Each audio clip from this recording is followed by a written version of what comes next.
Magandang tanghali. Kumikinang na ulo, Diego Bandido.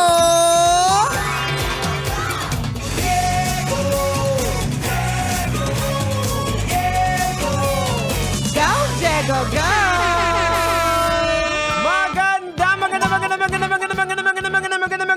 Magandang tanghali. Kumikinang ina.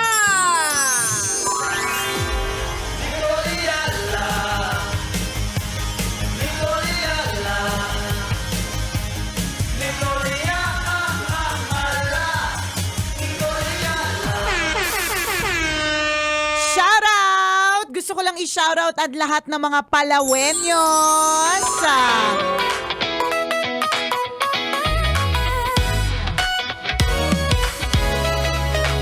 Kamusta naman yung kalupaan mo dun sa Palawan? Ay, nako, nasa paso pa rin. Hanggang ngayon, ang lupa ko sa Palawan ay nasa paso pa rin. Yung mga lupa ko sa Palawan, nasa kuko pa rin ni Mama Morena at ni Ray Porter, ang mga DJs natin dyan. So gusto ko lang i-shout out ang mga Palawenyos. Napakainit ng kanilang pagtanggap sa akin sa opening night ng Baragatan Festival. At ang Baragatan Festival, Jegs, ang prayer namin at ang hope at ang goal, na pag Baragatan Festival or pag June, parang gets na ng mga Pilipino na Baragatan Festival yan. Aminin mo na, Jegs, Teka, hindi mo alam kung anong Baragatan Festival. Ano ba yung Baragatan? Ayun. Yung word na Baragatan. Correct. Baragatan means magkita-kita. Sama-sama. Okay. Parang sama-sama. Ayun. Sa tawanan. Ganon. Baragatan. Parang So, it's a local dialect. Oo, local. Na Baragatan. Correct. At local festival siya ng Palawan. Kung saan yung 23 municipalities ng Palawan ay nagtitipon-tipon sa Puerto Princesa for more than a week na event. So ang goal sana is parang maging katulad siya ng Panagbanga na pag February pupunta doon. Pag sinulog January, ganyan. Yung mga tipong mga festivals na sikat. Yun yung, kasi I'm sure kaya mo lang narinig yung Baragatan dahil sa akin. Diba? So yun yung gusto natin. Kaya gusto ko i-shout out na napakaganda po ng Palawan. I'm sure nakapunta na po kayo dyan. Kung hindi man kayo, may nakita kayong video, picture. Ako, huling pinuntahan ko sa Palawan, Sino? sa Iwahig. Hindi, literal. Sino dinadalaw mo sa Iwahig? Hindi, nasa RHTV pa ako kasi pinicture ko yung Iwahig Penal Colony. Yung Iwahig, tapos yung Underground River. Ayan. Which napakaganda ng Palawan. Sobrang ganda ng Natikman Palawan. mo yung Tamilok doon? O di syempre, tapos hindi ko na inulit. Hindi ko na inulit. Alam mo yung parang, yung may mga iba na gustong-gusto talaga nila yon. Ako, okay na ako sa one time. Parang talaba lang Hindi kasi ako makain ng ganun. Yung mga talaba, yung mga oysters. Kaso walang mahaba lang talaga. Ito, isipin, uod version. Kasi woodworm. So, kung hindi mo alam kung anong tamilok, punta ka, bisita ka sa Palawan. Kasi para matikman mo yung tinatawag na tamilok o yung woodworm na tinatawag. So, meron din sila, Jegs, na float competition. Isipin mo yung 23 municipalities na yan. Lahat yan. Meron sariling float. May sarili silang festival queen. Wow. So yun. Tapos nung opening night noong June 12, I think it was the biggest Baragatan Festival opening night ever in the history of Palawan. Alam mo, bago ako sumalang, kita ko sobrang daming tao dun sa Ramon Mitra Sports Complex. Bago ako sumalang, a few minutes before that, tumitingin ako sa Facebook. Tapos, nakita ko doon, nag-memory. Alam mo naman si FB may mag-memory ng mga bagay-bagay. Tapos, pinaalala lang sa akin ni Facebook na around the last year, around this time last year, was the time that I discovered na I had thyroid cancer. So, nung bago ko sumalang doon sa malaking stage, apakalaki ng stage, tas napakaraming tao, parang bigla ko, alam mo naman tayo, emotional, bigla ko na emo of God's grace na, grabe Lord, no, last year meron akong possible fear. Worry mo diba? na baka yung boses ko maging Victor Wood o kaya maging Britney Spears, hindi na maging Nicole Yala or mawala. Totoo yan. I mean, may nandun yung worry, nandun yung kalmado ko last year. But of course, at the back of my mind, ano kaya mangyayari? Will there ever be a possibility na mawala yung boses? And the God is so God's grace is so full Yes. na ang sagot niya dun sa tanong na yon a year after when Nicole Ayala recovered and I gained back 100% Yes, of my powerful voice. Hindi man singing, pero yung alam kong kaya ko nang sumigaw, kaya ko nang mag-handle, tumili, 'di ba, ng 27,000 people in Wow, attendance. oo. And that's 27,000 people na narinig yung full power of my voice. 'Di ba? Para sa akin, bukod sa napaka-successful ng Baragatan Festival opening night, it was really God's success story na napapakinggan at napapanood nyo ngayon. Kasi it could have been It could have been na pwede talaga Pwede It's talagang all magbago For God's glory, si Lord Correct. pa rin yung itinaas doon Tama. Sa nangyaring yun. Sa kanya pa rin talaga na parang si Lord sobrang dramatic. Kaya nga ganyan si Lord parang gusto niya yung mga dramatic kasi siya. Tingnan mo, kung nag-create siya ng Mayon Volcano, merong Mount Fuji version, 'di ba? Sabi nila twin seas daw yung Mayon at ang Mount Fuji, 'di ba? Magkaiba, isang mainit, isang malamig, 'di ba? So ganun ka dramatic si Lord na parang nung realization ko nung bago ko sumampa sa stage na parang talaga sinabi sa akin ni Lord na, dramahan ko lang dramahan ko lang yung pagbalik ng boses mo ng in full 100%.